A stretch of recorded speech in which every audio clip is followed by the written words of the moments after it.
Hello everyone, welcome back to English Corner with me Fitra.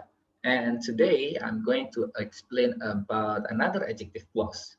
This one is adjective clause that has a function as object. Okay. In the previous video, I have explained about adjective clause as subject. Now this one is adjective clause as object. Although I'm also going to uh, review a little bit about the adjective clause as subject. Okay, now let's look at this. Okay, relative clause or adjective clause as object.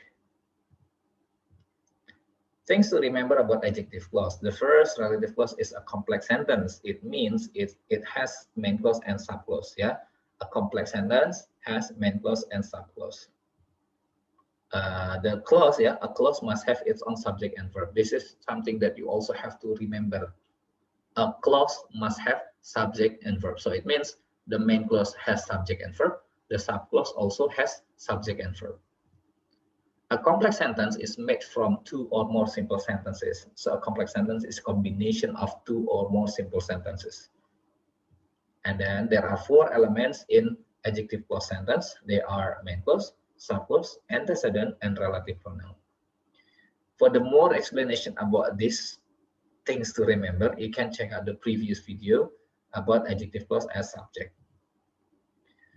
Okay, a complex sentence is made from two or more simple sentences. Example number one, I have some friends. This is one sentence, one simple sentence. My friends are very smart. This is another simple sentence. So we have two simple sentences here, and we combine them into one sentence. Okay, we combine them into one sentence. See, I have some friends who are very smart. Who in this sentence replace my friends, replace the subject in the second sentence. Okay.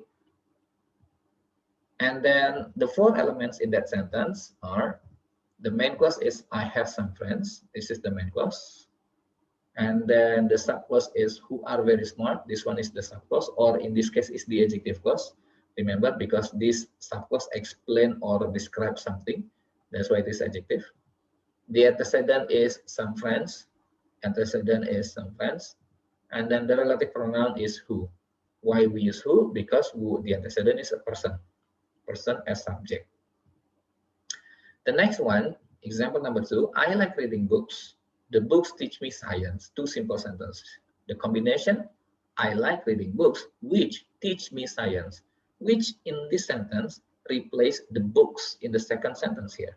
The books is the subject in the second sentence, right? The book, subject, teach, verb, me, object, which replace the books, replace the subject in the second sentence. And then the four elements are the main clause is I like reading books. This is the main clause. The subclause or the adjective clause is which teach me science. The antecedent is the books, and the relative pronoun which. Why we use which? Because we talk about non-person. Book is non-person. The next one, example number three, I like a girl. Her hair is curly. The combination, I like a girl whose hair is curly. Whose hair? Whose in this sentence replace her. Replace possessive adjective her. Why we use whose? Because it talks about possession. Her is talking about possession, right? My, your, our, their, his, her, its. So we use whose when we want to replace them. Her hair. Remember, what we replace is only the hair. Only the her part, only the adjective clause part. Yeah, only the adjective part. Yeah, only the possessive adjective part. Only her, not her hair. What we replace is only her, not her hair. So we say whose hair. Okay, and then the combination. The four elements are I like a girl whose hair is curly. The main clause is I like a girl. The subclause is whose hair is curly, and then the antecedent is a girl, and the relative pronoun is whose. Remember, whose to replace possessive adjective, yeah, because we talk about possession. Next, now we talk about object. Example number four, that is the girl. Billy introduced that girl to me last night. That is the girl whom Billy introduced to me last night. As you can see here, whom is replacing that girl. Whom replace that girl, all right? And that girl in the second sentence here is the object. The subject is Billy. The verb introduced. that girl object. Because it is an object, so we use whom. We don't use who. Yeah, who is for subject. Once again, we use who for person as subject. We use whom for person as object. See, after introduce, we don't use that girl anymore because it has been replaced by whom. And then the four elements, the main clause is that is the girl, and then the adjective clause is whom Billy introduced to me last night, and then the antecedent is the girl, and the relative pronoun we use whom. Next, example number 5. I can't find the book. I bought the book last week. The combination, I can find the book which I bought last week, which in this sentence replace the book. See, which in this sentence replace the book.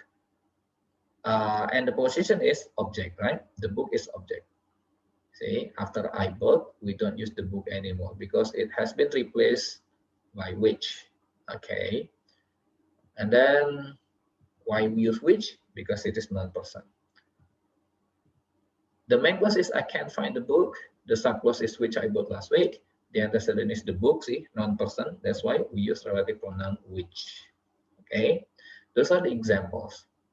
Now, some relative pronouns can be omitted. Omitted means we delete it or we don't use it. We don't use the relative pronoun in our sentence. For example, that is the girl whom Billy introduced to me last night. You can also write it like this. That is the girl Billy introduced to me last night. We don't use whom in the second sentence, right? It means we omit it. And it is okay. It is acceptable. Why? Because whom in this sentence only function as a connector, right? Remember, a clause must have subject and verb, right? Our adjective clause here already have subject Billy and the verb introduced. So if we omit whom, no problem. I can't find the book which I bought last week. We can say, I can't find the book I bought last week. We don't use which or we omit it. And it is okay, once again, because we already have subject I. Now, what about this? Can we omit these relative pronouns? I have some friends who are very smart. I like reading books which teach me science. And I like a girl whose hair is curly. Can we omit who, which, and whose in this sentence? The answer is no. Why not? Because who, which, whose in this sentence, they have a function as a subject. Remember, a clause must have subject and verb. The adjective clause, who are very smart.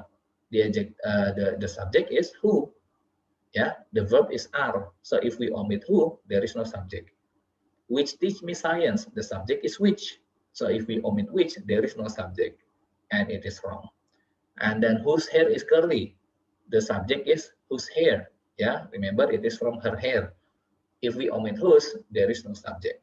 Okay, that's why we cannot omit these relative pronouns. Okay, I think that's all that I can explain for today. Thank you for watching this video, and don't forget to subscribe. Okay, see you again on the next video.